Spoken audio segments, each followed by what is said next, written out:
So we're not talking about checking your emails in this series of videos in Outlook. We are specifically thinking about time management in Outlook's calendar system.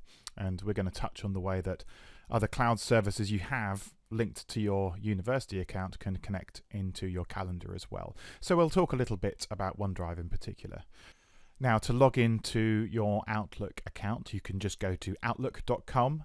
There are other ways that you can work with Outlook. Probably the best thing to do is to have a look at the existing pages on the Imperial University website. Just go into the search bar, do a search for Outlook, and you'll find a number of resources that tell you about how your university login links to your Outlook account, and indeed all the other Microsoft apps connected to that account. But for now, all you need to know is that you can go to outlook.com and use your university credentials to log in.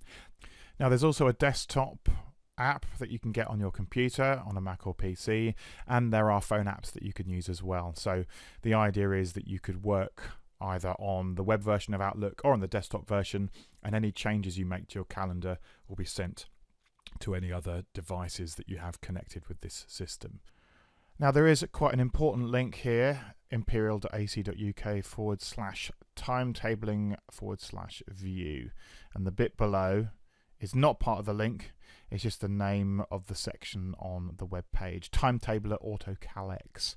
Now, this Timetabler AutoCalX feature enables your university calendar to be pushed to your Outlook account. So that means the online information that's available about your lectures and your seminars can automatically be linked into your Outlook account. So getting that set up and organized is something that you'll probably want to do to save yourself some time. So go ahead and have a look at that link, and it should give you all the instructions that you need to get that working with your version of Outlook.